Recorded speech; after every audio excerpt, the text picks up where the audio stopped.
August 1945. That summer, there was no vibrant chorus of cicadas. The air was thick with the scent of damp ash and defeat. There was only the sound of wind howling through the skeletons of buildings and a heavy silence. A silence more terrifying than any explosion. Japan, the land of the rising sun, was sinking into the twilight of its own making. The firestorms had washed away the pride of an empire, leaving behind an exhausted, starving nation teetering on the very brink of total collapse. And then, the sky was torn open, not once, but twice. Hiroshima, Nagasaki. Mankind, in a moment of hubris and desperation, had stolen the power of the sun and unleashed it upon itself. Two cities became hell on earth in the blink of an eye. To the outside world, this was the undeniable end. The death sentence for Japanese militarism. A brutal, yet seemingly necessary final blow to end the most brutal war in history. But was that truly the end? To the world, the answer was yes. But inside the secret bunkers of Tokyo, where the air was thick with cigarette smoke and desperation, the answer was a profound question. The Supreme War Council was divided, not just by strategy, but by the very soul of the nation. Their debate was a war between Japan's spirit and its survival. The peace faction, led by the elderly Prime Minister Suzuki, pleaded for an exhausted reality. They looked at the numbers, the reports of famine, of industrial collapse. They saw the faces of their people and argued that the nation was already ashes, that its citizens could endure no more, that they had to accept the Potsdam Declaration. But opposing them was the roar of the war faction, represented by War Minister Anami. With his hand never far from his sword, he looked not at numbers, but at an abstract concept of honor. He declared that all 100 million would rather shatter like jewels than endure the disgrace of surrender, to turn their own home islands into a sacred, sacrificial altar. To them, this was the true, unbreakable Yamato spirit. In our timeline, history records that Emperor Hirohito, in an act that shattered 1,000 years of tradition, recorded a declaration of surrender, and a group of radical officers, led by Major Hatanaka, attempted a coup to stop it. They screamed, "For the Emperor! For a divine Japan!" determined to find and destroy the recording at all costs. In the history, we know that coup failed. Peace was saved by a thread. But what if, that night, the wheel of fate had turned just 1 degree differently? What if history was not spun by the grand decisions of emperors, but was instead diverted by the clumsy stumble of an unnamed soldier in the dark? A coincidence, a fall. The emperor's declaration turned to ash. In this timeline, the coup succeeded. The surrender was never broadcast. Instead, a call for national martyrdom echoed across the country, through the trembling but resolute voice of a radio announcer, to the 100 million subjects of the emperor. The homeland is in peril. By the divine will of His Majesty, the entire military and populace shall unite as one, to fight to the death in a final, decisive battle on our sacred soil.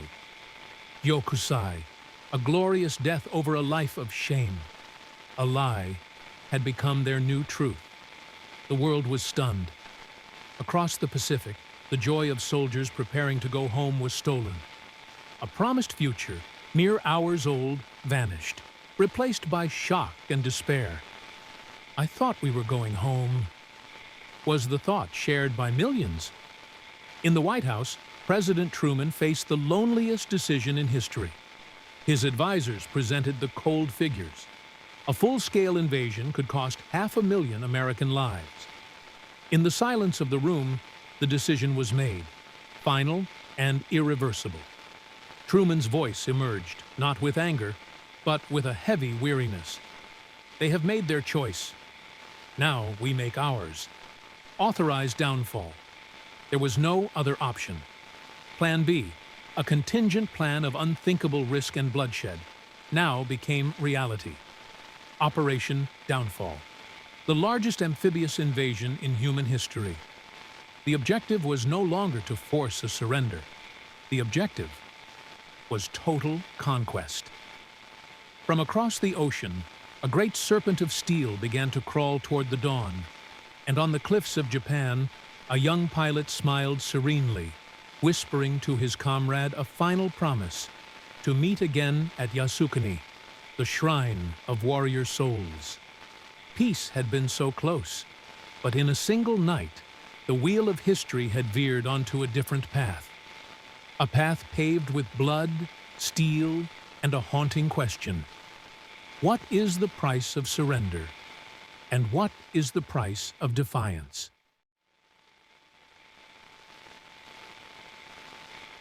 Operation Downfall began. Stage 1, codenamed Olympic, aimed to capture the southern island of Kyushu. The American soldiers, with the metallic taste of fear in their mouths, charged into a living hell. The beaches were not white sand, but volcanic ash mixed with blood. They were not facing just an army. They were facing a nation that had turned itself into a weapon. Plan Ketsugo was activated. Every inch of the coastline had been calculated. Every cave was a machine gun nest. Every Japanese soldier fought with the granite conviction that death in this battle was more glorious than living to see their homeland occupied. And then, the nightmare known as kamikaze returned, on a scale never before seen. The sky and sea became a theater of annihilation. But the greatest shock for the American soldiers was not the planes or the warships, but the people. They faced an enemy where the line between soldier and civilian had been erased. Farmers with bamboo spears, women with daggers. 100 million people had been indoctrinated for martyrdom. Allied casualties surpassed the worst-case scenarios. Every village, every hill, was paid for in blood. This was no longer a war for territory. It was a war between two wills, one side fighting to go home, and the other fighting to die at home. While America was mired in the bloodbath of Kyushu, the world did not stand still. The prolonged war in Japan created a deadly power vacuum, and in Moscow, Stalin, with the eyes of a master chess player, did not miss his chance. No longer bound by any promises made for a war he considered over, he enacted his own plans. After sweeping through Manchuria, the Red Army did what the Western Allies had always feared. They began landing on Hokkaido, opening a second front. The war had fractured into a three-way struggle. Japan was being torn apart by two rival predators. Suspicion, once a mere whisper, now erupted into a flame. The war against fascism was now at risk of becoming a race for post-war influence. Who would take Tokyo first? Who would shape Japan's future? The great alliance that had defeated Hitler was now cracking. The old saying, "The enemy of my enemy is my friend," was no longer true. Faced with a war of attrition in the South and a geopolitical race in the North, Washington made a horrifying decision. The taboo, broken once, would now be shattered. The atomic weapon was demoted from an avenging god to a mere tool of war. It was no longer the final blow to end a war. It became a tactic. The third bomb was not aimed at a city, but at a military harbor. Then the fourth, at an industrial complex. The fifth, at a troop concentration to stop a counterattack. The world witnessed tactical nuclear warfare for the first time. The horror was no longer a memory of two obliterated cities.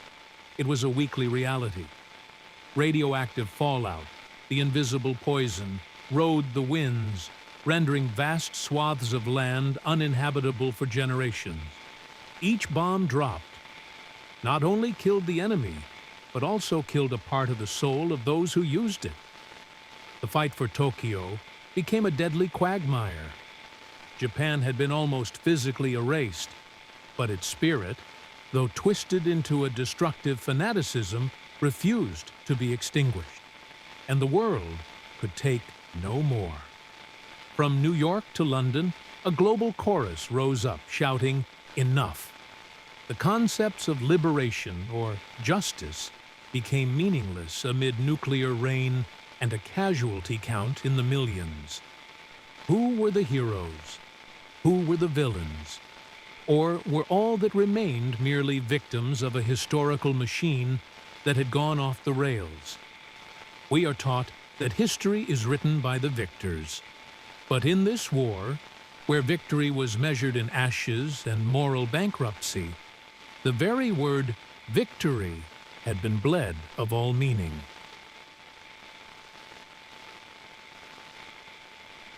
The climax of this war did not arrive with a final, decisive battle. It was not settled by one last bomb or a heroic charge. Its climax was a silence, a total, mutual exhaustion, a ceasefire of ghosts.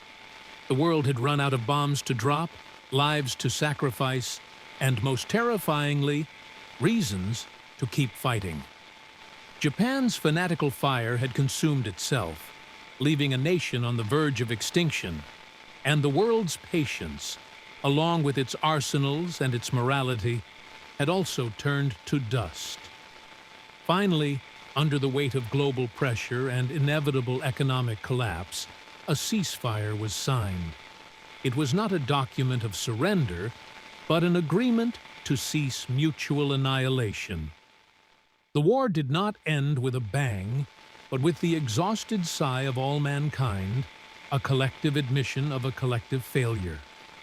Peace had arrived, but it came at a price no one could have ever imagined. Japan, like Germany and later Korea, became a victim of the very war it refused to end, and of the Cold War it had inadvertently started. The land of the rising sun was partitioned. The South, administered by the United States, was rebuilt into a vibrant, chaotic, but living capitalist miracle. The North, under the control of the Soviet Union, became a gray, orderly, and silent monument to ideology. A bamboo wall, invisible but absolute, rose, dividing a people, a language, a history. Two Japans, breathing the same air, but dreaming entirely different dreams.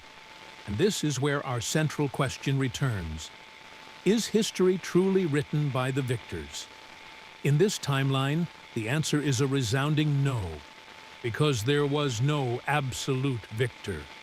History was no longer a single story. It had shattered into 1,000 pieces of memory, into the gospels of survival. The history books in Tokyo would tell of a heroic defense against Allied aggression, and of America's rescue. The textbooks in Sapporo would tell of a great resistance against American imperialism and the aid of their Soviet brothers. History was no longer a record of what happened, but the story we tell ourselves about who we are. Each side wrote its own truth, a truth they needed to live with the past. History is not written by the victors. It is etched by the scars of the survivors. And the question that remains for us, looking back from our own fortunate timeline, is this: do those scars, etched onto the soul of a nation and the conscience of the world, do they ever truly heal? Or do they simply wait, just beneath the surface, for a new fire to bring them to light once more?